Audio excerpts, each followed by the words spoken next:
In a landmark public address outside Marlborough House, on the morning of the 18th of February 2026, Princess Anne formally confirmed that the British royal family has been in active and direct cooperation with the United States Internal Revenue Service, IRS, regarding its ongoing investigation into the Archewell Foundation, an organization operated by Meghan Markle, but legally registered under Prince Harry's name.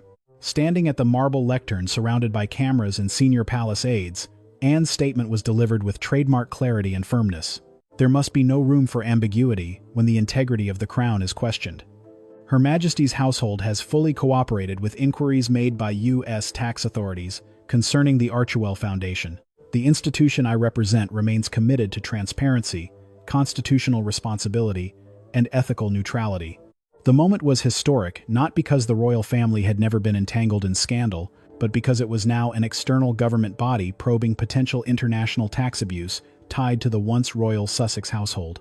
Anne's decision to speak personally, and on behalf of the royal trust, signaled both the gravity of the matter and the determination of the crown to distance itself from Archewell's deteriorating credibility.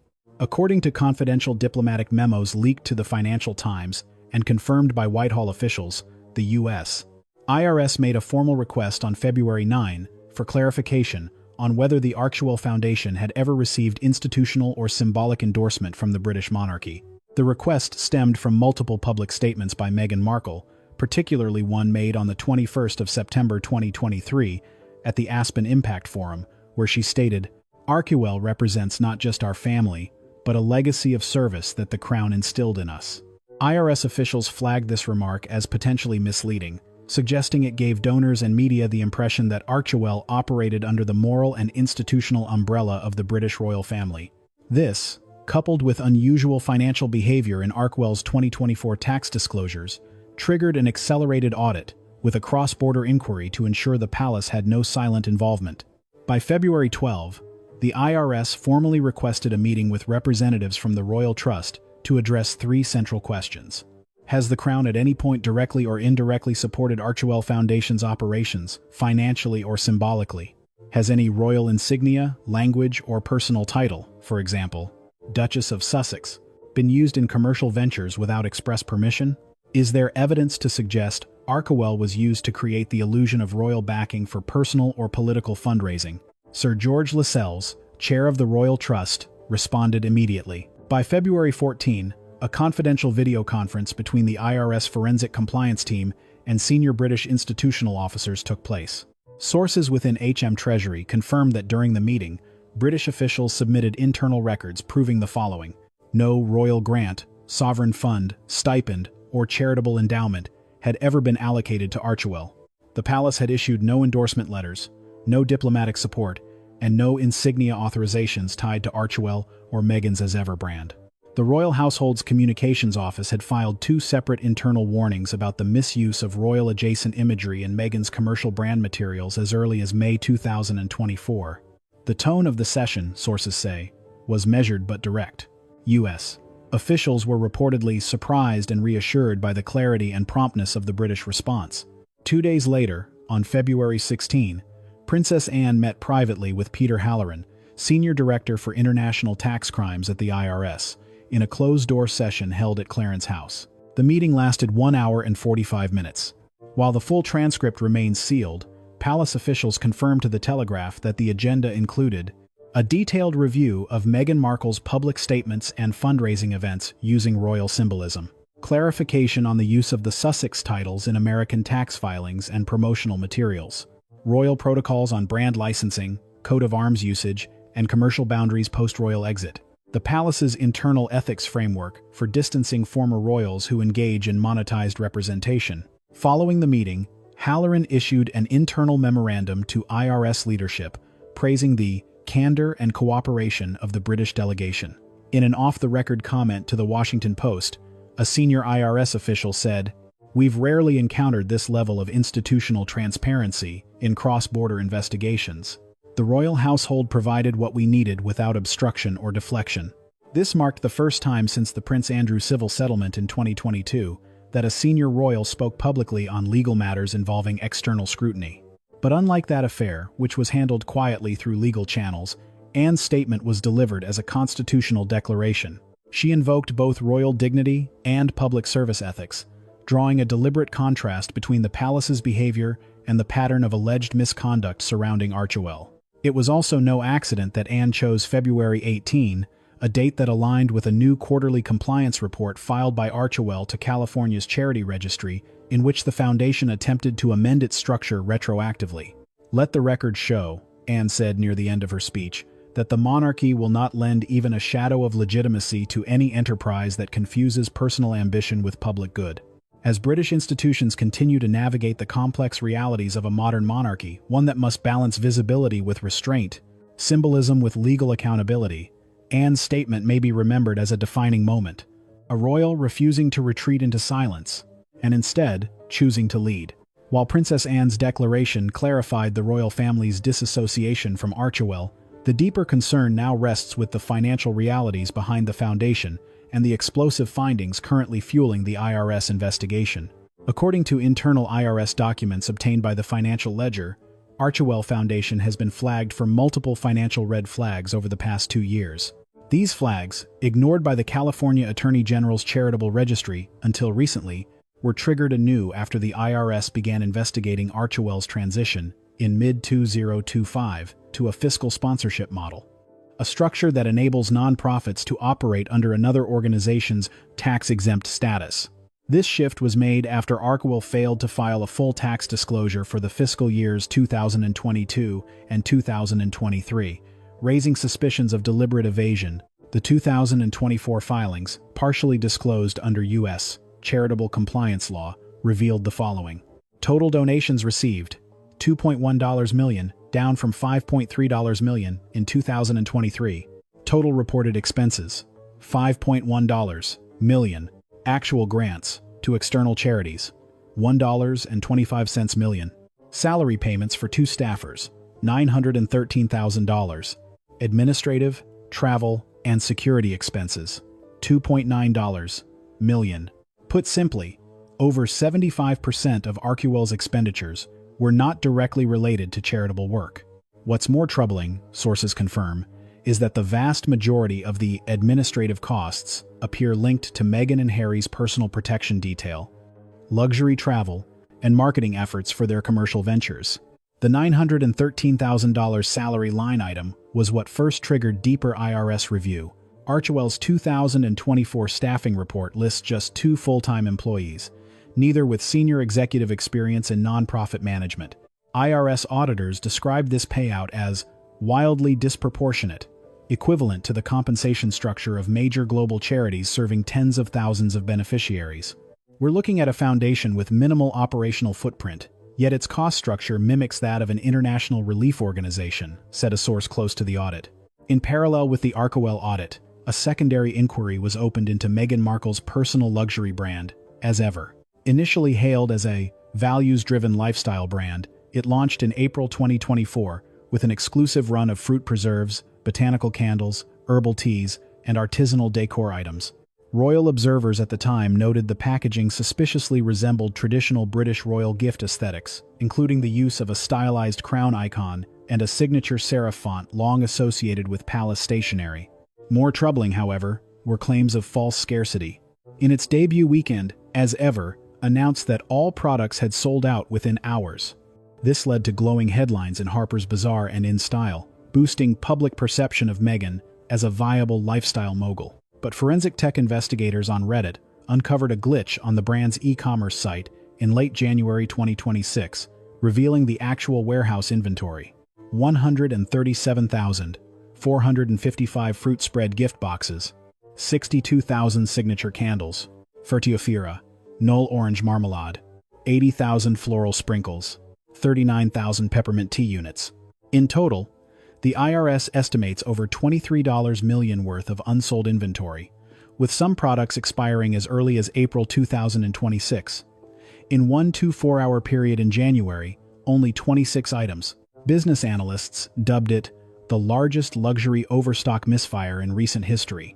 One of the most concerning developments was Archewell's quiet transition in June 2025 into a fiscal sponsorship arrangement under an unnamed 501c3 umbrella partner in Los Angeles.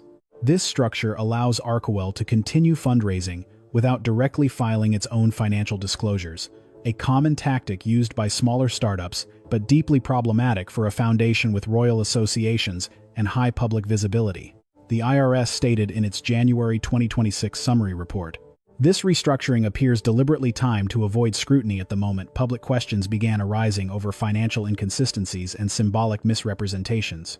Critics argue that this move reduced transparency at the exact moment greater accountability was needed. Within Britain, public sentiment is turning sharply. The Guardian ran the headline, "Royal Echo, Commercial Collapse, How Archewell Burned Through $5 Million in a Year." The Times followed with, "From Crown to Chaos, the Markle Foundation's numbers don't add up." And in the U.S., the Wall Street Journal raised constitutional concerns about whether a foreign national, Meghan using symbols of a foreign monarchy, the British Crown, to raise domestic charitable funds constitutes a breach of IRS integrity statutes. On the morning of the 16th of February 2026, a black diplomatic vehicle pulled discreetly into the rear courtyard of Clarence House. Inside was Peter Halloran, Senior Director of International Tax Crimes at the Internal Revenue Service, accompanied by 2 federal legal observers and a liaison from the U.S. Embassy in London. Waiting inside, with her signature discipline and prepared dossier in hand, was Princess Anne, flanked by members of the Royal Trust's compliance team. This was not a ceremonial visit. It was a working summit, one designed to definitively clarify the royal family's legal and symbolic distance from the Archewell Foundation and Meghan Markle's commercial brand, as ever. The meeting lasted 1 hour and 45 minutes, during which Anne personally responded to 6 categories of concern submitted in advance by the IRS. Agenda of the closed-door summit: use of royal title in tax documents. Meghan's usage of Duchess of Sussex in U.S. filings was never authorized by the Crown for business or charity purposes. Implied royal endorsement in fundraising. The palace cited Meghan's speech at the Aspen Impact Forum, 21 September 2023, as misleading and unauthorized. Licensing of royal symbols and branding. Anne's team presented internal cease and desist memos sent in May and September 2024 to prevent such usage. Historical funding links. The Royal Trust affirmed no grants or subsidies were ever directed to Archewell or its subsidiaries. Diplomatic misrepresentation. The palace disavowed any knowledge of Meghan's alleged claims to donors that Archewell was advised by royal traditions. Communications. History. Emails and memos from 2021-2025 showed repeated internal efforts to contain reputational overlap. According to sources inside Clarence House, Anne was measured but unwavering. Her message was not one of anger, but deep constitutional clarity. At one point in the meeting, when Halloran asked whether the royal family believed Archewell's operations posed reputational harm to the institution, Anne replied directly, "The harm is not hypothetical.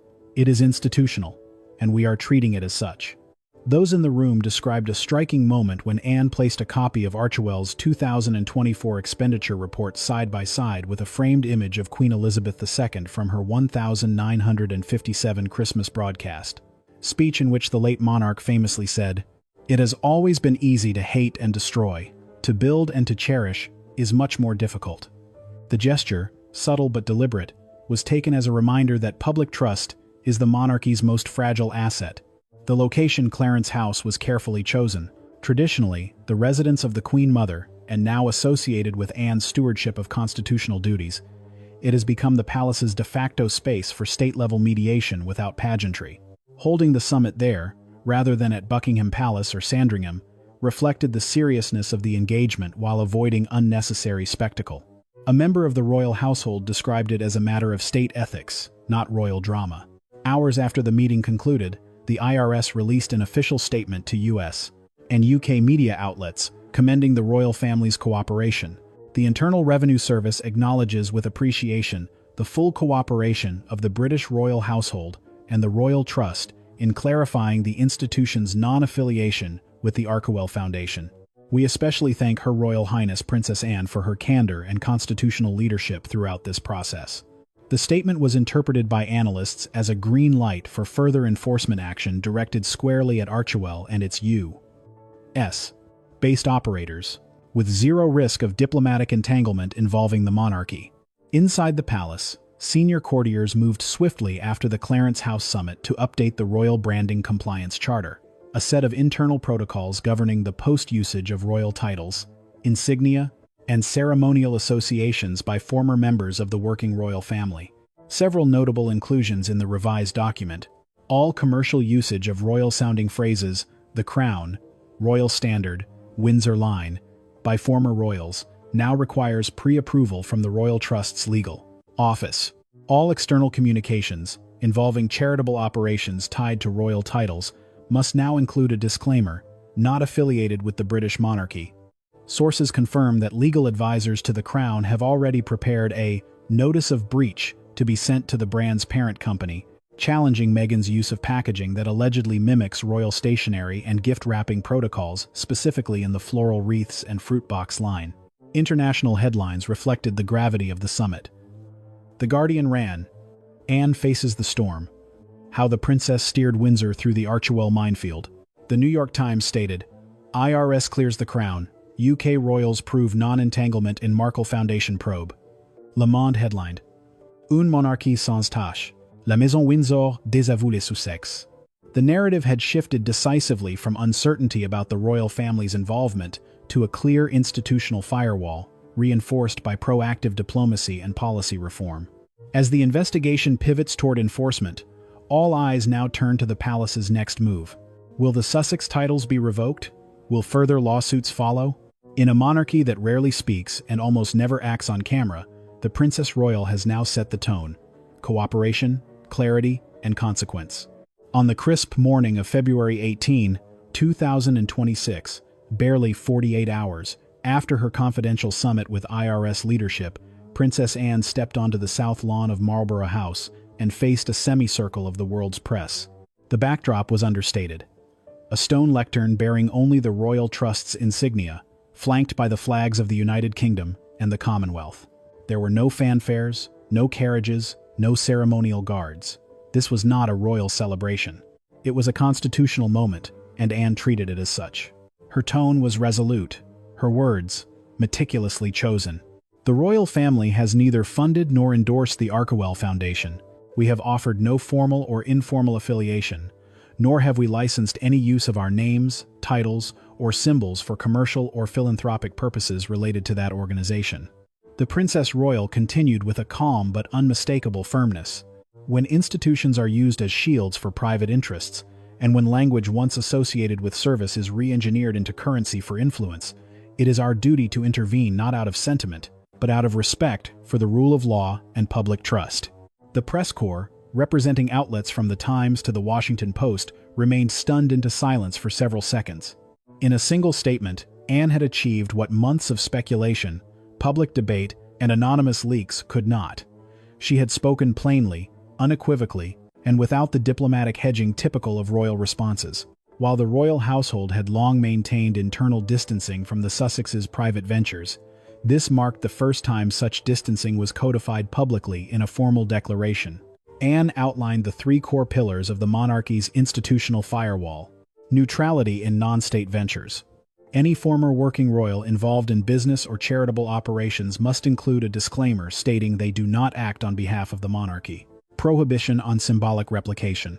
No commercial venture may use royal emblems, fonts, crests, or color schemes historically associated with the crown unless granted by the Lord Chamberlain's office. Non-recognition of informal associations. Any claim, explicit or implicit, that a commercial or non-profit entity continues the legacy of the royal family without approval will be deemed misleading and grounds for reputational disavowal. Anne's office later released a 3-page summary of these principles, titled Statement of Institutional Separation, Archewell and the Crown, to be distributed to international regulators, non-profit registries, and select media outlets. Although Anne did not refer to Meghan Markle directly during the live address, her later remarks during the private press briefing did not shy away from clarity. When asked by a Financial Times reporter whether the palace had ever approved Meghan's repeated use of the Duchess of Sussex title in business or philanthropic contexts, Anne replied, "Titles bestowed within the crown are not trade assets. They are not shields for profit nor tools for branding. They are symbolic duties held in public trust. To deploy such a title in service of unclear financial operations, particularly during an active audit, is, At best, irresponsible. At worst, it may be unlawful. That subtle elevation of the issue, from ethical concern to potential criminal implication, sent shockwaves through both UK and US media outlets. Within minutes, Princess Anne, Archewell audit, and institutional separation trended globally. At the conclusion of the press briefing, Anne confirmed that the palace's legal counsel had initiated two formal processes: review of title use authority, a recommendation to the Privy Council to reconsider the right of the Duke and Duchess of Sussex to retain their titles, should further misuse be legally substantiated. Cease and desist motion against as ever. A formal legal notice delivered to the U.S. registered parent company of Meghan's luxury brand, contesting the use of stylized symbols resembling the royal warrant, crown crest elements, and the Windsor gift packaging format. Anne emphasized the legal measures were not personal. This is not an act of vengeance, it is an act of institutional protection. The monarchy must not be used as a veil beneath which private empires are built on myth, sentiment, and misrepresentation. Following Anne's public address, other members of the royal family quietly signaled support. Prince William, in a private meeting at Kensington Palace later that afternoon, was quoted by a senior aide as saying, "My aunt has spoken with precision and moral clarity. There is no confusion about our duty. There is only disappointment that it has come to this." Queen Camilla, in a notably rare gesture, dispatched a note to Anne via royal courier. While the contents remained private, insiders confirmed it included full endorsement of Anne's message and a copy of a handwritten remark by the late Queen Elizabeth II. Silence is not always wise when the house is misunderstood. Even Prince Edward, long considered the quietest of the Windsor siblings, shared a brief comment to the Telegraph. There is a difference between stepping back from royal duties and stepping onto the stage with the royal costume still intact. By mid-afternoon, major international publications had published emergency editions and editorials reacting to Anne's stance. The New York Times, "A Royal Reckoning. Princess Anne sets the record straight." The Guardian, "No more shadows. Anne's speech ends. The age of royal ambiguity." The Sydney Morning Herald, "From princess to prosecutor. Anne speaks for the institution." Politico, "IRS thanks Windsor cooperation, now all eyes on Meghan's next move."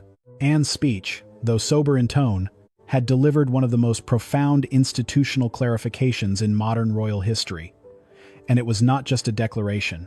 It was a precedent one that, according to sources inside the palace, will serve as the reference point for all future disputes over royal branding, titles, and financial entanglement. As the Princess Royal turned and walked back through the doors of Marlborough House, the crowd remained frozen not out of protocol, but out of recognition. Recognition that something serious had been said, and that something final may soon follow. As the dust settled from Princess Anne's stunning February 18 address, the implications for Meghan Markle's financial, legal, and reputational future began to crystallize. What had begun as an internal audit of a charitable foundation now appears to be snowballing into a wide-ranging multi-agency inquiry, with Meghan at the center of what analysts are calling a strategic collapse of credibility. At issue are two interconnected threads: the financial misconduct allegations surrounding Archewell Foundation and the commercial misrepresentation tied to the luxury lifestyle brand, As Ever. Together, they paint a portrait of blurred lines between charity, personal enrichment, and public deception. According to sources familiar with the investigation, the IRS has moved from passive compliance review to active fraud inquiry status. This change occurred shortly after Meghan's former executive assistant voluntarily submitted internal emails referencing charitable packaging for brand optics and selective transparency strategy post-royal branding. Officials are reportedly examining whether Archewell was used as a vehicle for personal tax deferral by routing lifestyle expenses, travel, security, housing through the nonprofit's operating account. Meghan and Harry misled donors by invoking royal identity and philanthropic intent while diverting funds to administrative and promotional costs. The fiscal sponsorship model adopted in June 2025 was a deliberate tactic to shield Archewell's finances from scrutiny following declining donations. Though Harry's name remains on Archewell's formal documentation, Meghan is alleged to have exercised full managerial and operational control, including appointment of paid staff, signing authority on bank accounts, and coordination with media outlets. One IRS insider was quoted anonymously as saying, "The optics were curated to look royal, but the paperwork shows private gain masked as public service." Simultaneously, Meghan's personal lifestyle brand, as ever, is facing serious intellectual property scrutiny. Following Princess Anne's speech, legal counsel for the Royal Trust submitted a formal cease and desist order to Evermark Collective Incorporated, the holding company registered in Delaware that oversees the As Ever product line. The order demands immediate cessation of all packaging, labeling, or marketing that references or visually resembles British royal symbolism, including crown icons, heraldic fonts, royal blue and gold colorways, or Windsor-style gift crests. Withdrawal of promotional materials that include Meghan's Duchess of Sussex title in connection with product launches, cookbook promotions, and celebrity partnerships. A full public disclaimer clarifying that As Ever is a private venture not affiliated with the royal family, the sovereign grant, or any UK-based patronage institution. As of February 18, As Ever's official website was offline for maintenance, and several retailers, including Harrods International and Fortnum & Mason, confirmed to The Telegraph that they had suspended pending wholesale contracts with the brand. Financial analysts estimate that Meghan's brand is sitting on more than $23 million USD in unsold inventory, including 137,455 fruit preserve boxes, 62,000 candles with monogrammed wax seals, 44,000 jars of Windsor orange marmalade, 80,000 sachets of floral sprinkles, 39,000 peppermint tea tins featuring the phrase, "By Royal Ritual." The most damning figure came from an IRS-backed forensic audit. In a 24-hour period between January 30 and 31, 2026, As Ever sold just 26 total units, despite launching a promotional campaign linked to Meghan's birthday. In response, private warehouse operators in New Jersey and Ontario have reportedly begun refusing new storage contracts for the brand, citing risk of non-payment and liquidation complications. Should the IRS move forward with formal charges, likely falling under Title II, 6 tax fraud and false reporting, and possibly Title I, 8 wire fraud, Meghan could face civil penalties for misuse of charitable funds, potentially reaching 75% of the misreported value, permanent revocation of Archewell's tax-exempt status, criminal referral to the Department of Justice for fraudulent concealment of financial intent, discovery proceedings that would open her private communications, contracts, and business records to federal review. Legal observers also point to the risk of UK-based defamation or misrepresentation suits, especially if Meghan's products or fundraising activities are found to have leveraged her royal title in violation of the palace's conditions. In parallel, the California State Attorney General's office has reopened a dormant file on Archewell's 2023 compliance failure, an early warning that the state may also pursue action for misleading nonprofit disclosures. Behind closed doors, the strain on Harry and Meghan's relationship is said to be mounting. One anonymous aide close to the Sussexes told The Times, "Harry wanted Archewell to be a noble extension of his mother's legacy. Meghan wanted a global lifestyle brand. They met somewhere in the middle, and that's where the house collapsed." Reports suggest Harry has refused to sign off on new commercial expansions for As Ever, while Meghan continues to advocate for global product placements and cookbook partnerships tied to their Netflix programming. Some insiders speculate that Harry may seek a formal legal separation from all Archewell operations, a move that could protect him personally if further charges are filed. Online backlash has surged in the UK and US alike. On British morning shows, political commentators question why British taxpayers should continue to respect titles held by individuals under international investigation. In the US, nonprofit watchdog groups have called for Meghan to be barred from operating future tax-exempt entities until the case is resolved. As Anne leads the institutional response, Meghan is increasingly isolated, legally, commercially, and symbolically. The House of Windsor is rebuilding its firewall brick by brick. Meanwhile, Meghan's House of Cards appears to be teetering, one disclosure at a time. As the investigation nears its crescendo, Buckingham Palace is reportedly preparing a Privy Council session to formally review the suspension or revocation of the Duke and Duchess of Sussex titles. Though no final decision has been announced, insiders confirm that King Charles has given his full consent in principle to proceed if legal thresholds are met. In parallel, the Royal Trust is drafting a public policy entitled Civic Clarity Act to regulate post-abdication title usage and prevent institutional confusion. For Meghan, the path forward is bleak. Legal exposure, commercial collapse, and total royal disengagement leave little room for rehabilitation. Princess Anne's firm, institutional tone now defines the Crown's position: cooperation with the law, zero tolerance for symbolic abuse, and a clear message to the world. The Crown is not for sale.